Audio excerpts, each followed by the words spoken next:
Assalamualaikum warahmatullahi wabarakatuh. Shalom. Perkenalkan kami dari kelompok 6 kelas RB di sini akan mempresentasikan terkait sustainabilitas dalam dunia IT. Di sini saya Andiko Jenis Teguh dengan anggota kelompok Andri Herwansyah, Lucy Lusmana Tamba, Eli Rosanti, dan Cahya Andi M. Di sini kami akan menjelaskan eksplorasi dampak global sosial terhadap yang pertama adalah penggunaan komputer dan cara pembuangannya atau e-waste. Kemudian yang kedua ada pemilihan desain pada area spesifik, terutama pada pertama algoritma, kedua sistem operasi, ketiga jaringan komputer, keempat basis data, kelima bahasa pemrograman, dan yang terakhir adalah interaksi manusia dengan komputer. Yang pertama adalah penggunaan komputer dan cara pembuangannya. Penggunaan komputer. Komputer merupakan suatu kemajuan teknologi yang sangat membantu kita dalam berbagai aktivitas dan kegiatan. Dengan adanya komputer tersebut, bidang-bidang lain dapat semakin cepat mengalami perkembangan.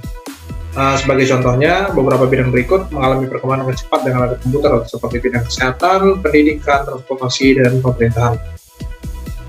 Selain membawa dampak positif, kehadiran komputer juga membawa risiko tersendiri, seperti pencurian data, pembajakan situs, penyadapan, dan beberapa dampak negatif yang lainnya.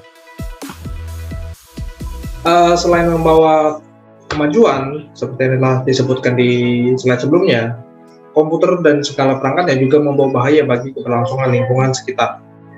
Jika sampah bekas alat elektronik tersebut tidak dikelola dengan baik. Bahkan, Kementerian Lingkungan Hidup dan Kehutanan atau KLHK mencatat e-waste yang dihasilkan rumah tangga di Indonesia mencapai sekitar 2 juta ton sepanjang 2021.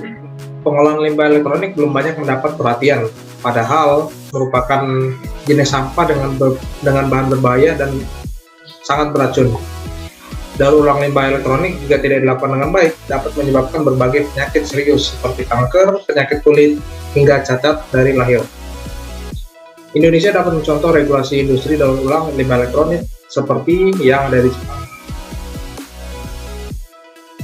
Kemudian terkait pemilihan desain pada area spesifik. Yang pertama algoritma, fungsi utama algoritma sudah pasti untuk memecahkan suatu masalah.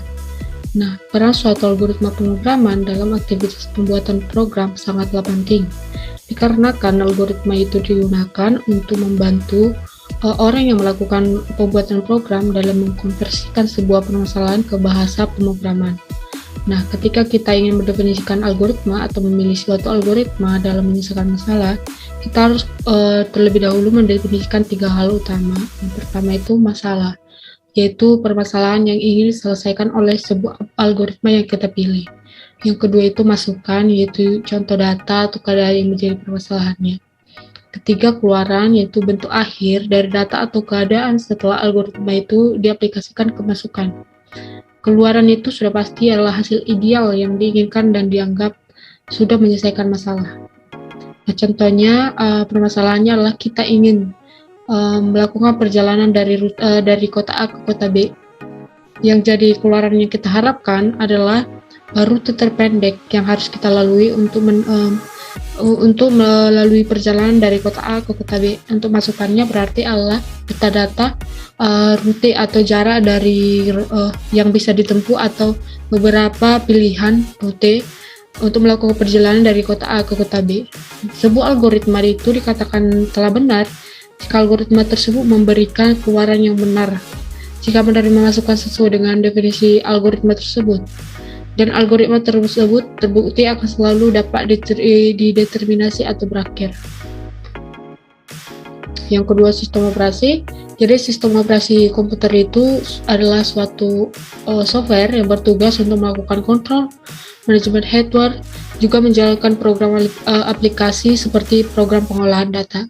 Nah, peranan sistem operasi itu bisa membuat komputer kita itu menjadi lebih mudah, menarik, dan nyaman untuk digunakan. Juga memungkinkan kita pengguna sumber daya komputer digunakan secara efisien. Sistem operasi juga diprogram dengan sedemikian rupa dan memungkinkan dalam menerima perubahan yang lebih efektif dan efisien, dapat melakukan pengujian sistem tanpa mengganggu layanan yang telah tersedia. Nah, ada 3 pengaruh perkembangan sistem operasi dalam era globalisasi. Yang pertama itu, manusia itu akan dituntut untuk menciptakan sistem operasi yang kreatif, berkualitas, dan efisien dalam pengolahan sistem operasi. Yang kedua, akan menciptakan informasi yang nyaman, serta mudah hingga mewujudkan lanskap virtual mahakarya. Yang ketiga, penggunaan massal teknologi internet akan berpengaruh pada perubahan politis, sosial, dan budaya. Yang paling menarik dalam sejarah dan tak seperti perubahan masa lampau. Sebagian perubahan itu digerakkan oleh kita sendiri melalui perangkat-perangkat yang ada di jari user dan akan lebih pribadi dan bersifat partisipatif. Dan pengaruhnya ini sudah pasti 100% akan mendunia. Perkenalkan, nama saya Eli Rosandi dengan NIM 119140082. Di sini saya akan melanjutkan mengenai dampak sosial dan global yang terjadi pada jaringan komputer. Nah, dalam hal ini terdapat 2 dampak, yaitu dampak positif dan juga dampak negatif. Untuk dampak positif, yang pertama yaitu mempermudah komunikasi antar manusia dari suatu tempat ke tempat lain. Yang kedua, sosialisasi kebijakan pemerintah dapat lebih cepat tersampaikan. Yang ketiga, informasi yang ada di masyarakat langsung dipublikasikan dan diterima oleh masyarakat. Yang keempat, mempermudah suatu negara mengetahui budaya yang ada di negara lain. Yang kelima, mempermudah pertukaran pelajar antar negara. Dan yang terakhir, mempermudah pendistribusian karya-karya orang lain, seperti contohnya yaitu karya film. Nah, untuk selanjutnya yaitu mengenai dampak negatifnya. Yang pertama itu ada perubahan dalam komunikasi, yang mana dimaksudkan komunikasi yang tadinya dilakukan secara langsung, masyarakat sekarang lebih suka berkomunikasi secara online, yaitu menggunakan handphone ataupun internet. Yang kedua adalah penjajahan budaya. Jadi seakan-akan budaya yang telah ada sejak dahulu itu sejak adanya internet ataupun handphone akan terjaga dengan tersebut.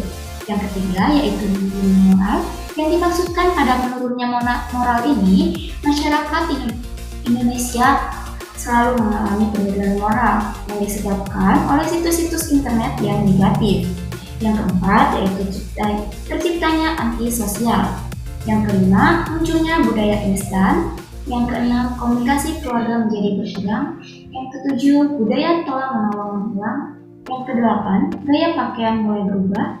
Yang kesembilan, kesenian tradisional mulai ditinggalkan. Yang dimaksud dengan kesenian tradisional telah ditinggalkan ini, masyarakat Indonesia lebih suka mengenai tradisi-tradisi yang ada di luar negeri.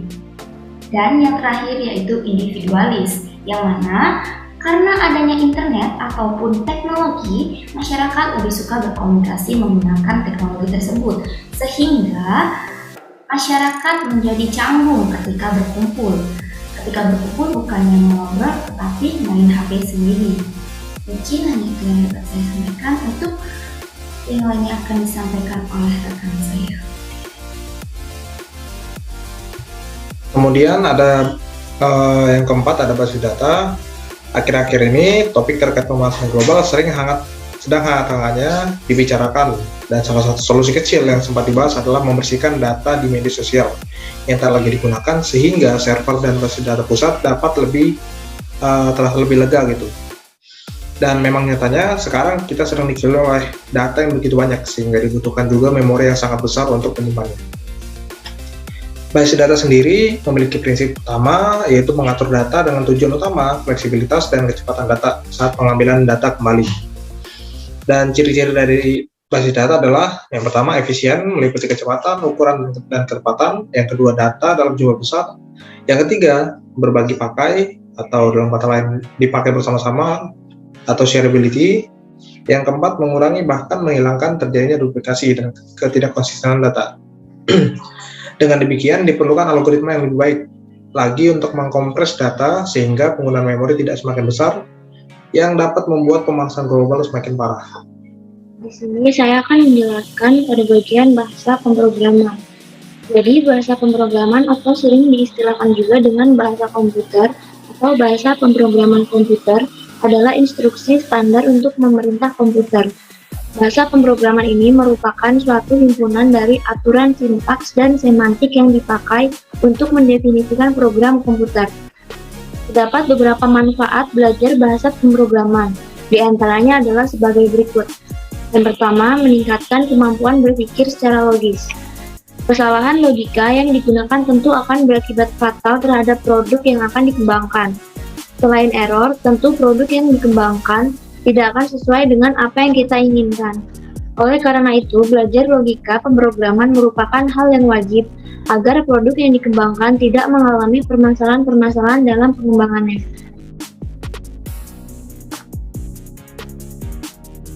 Yang kedua, mengembangkan cara berpikir dengan sistematis. Selain dapat mempertimbangkan dengan tepat bagaimana kita akan menyelesaikan sebuah permasalahan, manfaat belajar bahasa pemrograman yang lainnya adalah dapat mengembangkan cara berpikir sistematis. Yang ketiga, melatih teliti terhadap detail. Seorang developer harus mengecek ulang kode dan mencari bagian kode yang menyebabkan terjadinya permasalahan. Yang keempat, yaitu meningkatkan kemampuan dalam mengatasi masalah. Belajar bahasa pemrograman akan memberikan dampak positif bagi kita. Bahkan perusahaan raksasa teknologi Google pun percaya dengan belajar program, kita tak hanya akan memperoleh kemampuan dalam melakukan pemrograman, tetapi juga mengembangkan pikiran yang dapat digunakan untuk menyelesaikan berbagai macam permasalahan. Kemampuan untuk memecahkan permasalahan ini akan menjadi salah satu manfaat belajar bahasa pemrograman. Baiklah, saya akan melanjutkan presentasi dari teman saya. Selanjutnya, interaksi manusia dengan komputer. Interaksi manusia dan komputer merupakan disiplin ilmu yang mempelajari hubungan antara manusia dan komputer yang meliputi perancangan, evaluasi, dan implementasi antarmuka pengguna komputer agar mudah digunakan oleh manusia. Ilmu ini berusaha menemukan cara yang paling efisien untuk merancang pesan elektronik. Dengan kata lain, interaksi manusia dengan komputer merupakan suatu rangkaian proses atau kegiatan di mana manusia melakukan interaksi dengan komputer. Yang keduanya meliputi adanya masukan dan juga timbal balik melalui antarmuka dengan tujuan untuk mendapatkan hasil yang diharapkan. Ada 3 subbidang studi yang berhubungan dengan interaksi dengan komputer.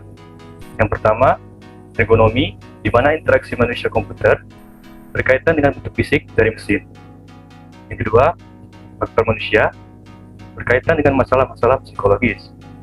Dan yang ketiga, interaksi manusia dan komputer, mengkaji bagaimana hubungan-hubungan yang terjadi antar ilmu komputer desain terkait manusia dengan komputer. Sekian presentasi dari kelompok kami. Lebih dan kurangnya kami mohon maaf.